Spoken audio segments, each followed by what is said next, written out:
Howdy y'all and welcome back. It's bass time. So a couple of weeks ago my buddy Brandon was over, we were working on his guns, and he brought up Big Wolf. He hadn't seen it before, or hadn't paid any attention to it before when he was over. So I dug it out and showed him, and I was like, I have this other bass that I haven't touched in like 5 years.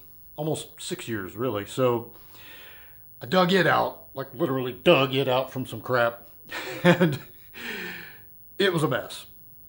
And I got to looking at it after he left, and I was like, that used to be a really cool bass, and now it's not. And that inspired me to rebuild it. So to back up a little bit, like 10 years ago, I got into like home guitar building or whatever. I built that guy and a couple of other cigar box basses, and then like you can go online and order just like a blank, or well, I mean it's a pre-cut body, but they're not finished or anything, and you finish them out yourself. And I was looking at different options, and I saw a Jupiter Thunderbird. So that is, a lot of y'all know it as a Billy Bow, because Billy Gibbons sort of brought them back, but it was originally Bo Diddley's old 1958 Jupiter Thunderbird. And a guy up in Colorado was making kind of a solid body kind of clone of that for 6-string guitars. So I contacted him and I was like, hey man, can you make a bass version of that? And he was like, yeah, probably. I was like, but here's the thing, I want it set up like a 51 P bass, meaning a single pickup with the little control plate and 2 knobs. And he was like, ooh, I don't know how I'm going to be able to like to route a connection between the pickup and the control plate, like the mat. And so we messaged back and forth, and he sent me a blueprint, and I sat and stared at it for a long time and came up with this. And that, he was like, I can do that. So we drilled through the neck, he drilled through the neck, finished it out, sent it to me. I got to work painting it, and it came out like this, which was like close but not quite, and it had some like drips in the clear coat, and it was all very frustrating. So I knocked down the clear coat and recoated it and ended up with the final product that looked like this. And that was a super cool bass. It was never perfect, and I ended up using like a kind of a truck bed liner, like a lightweight truck bed liner for that gray. And but it played really cool, had a Fender Mexico neck, and then years passed and I wasn't playing with it much. I had a different bass. It was a Fender Highway 1, which is kind of a Mexico America thing. Anyway, had a Highway 1 body, and I ended up putting that Mexico neck on it and selling it on eBay. Made a little money on it, actually. It was a very cool bass.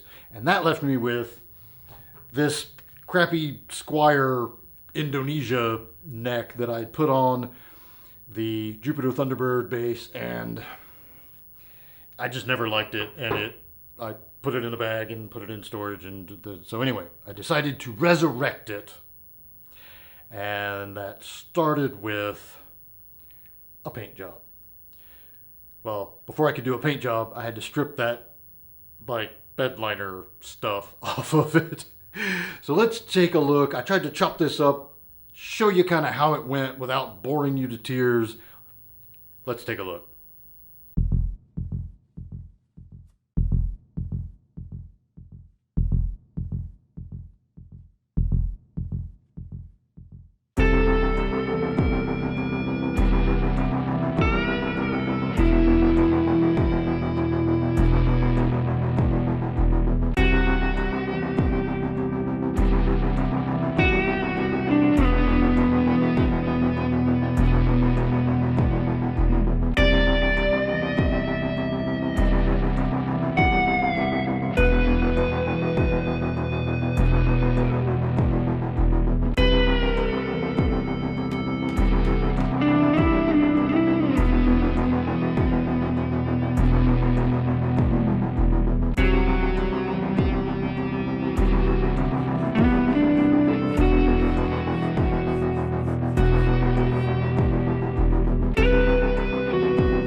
All right, and so that brings us to here. Ooh, I really was supposed to have the bridge on today before I did this, but this is what I have so far. So I'm still waiting on neck and tuners and the bridge and strings and an amp. So I went a little nutty, but I think it's going to be worth the time and effort. I've spent 9 days on this craziness because I'm not really very good at it. Well, it's one of those deals. I used to do furniture finishing in a past life, but I had a whole shop with like a paint booth and air filtration. And here I'm in Houston with it. The humidity has been 90. The other night I checked it. I was out here. It was 96% and not raining. Just 96% humidity. So I've been fighting that, fighting dust, and it's not going to be perfect, but I'm pretty happy with it so far.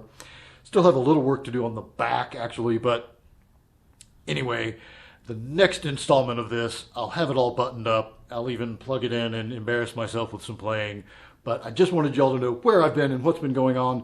I haven't been able to do regular gun content because my entire garage has been a paint booth / staining stations and sanding. And so anyway, I will get back to the regular content, and I have an extremely cool giveaway coming up at the end of the month. So if you are a Patreon patron, stick around. It's going to be cool. That's all I got for today. Until next time, be easy, y'all.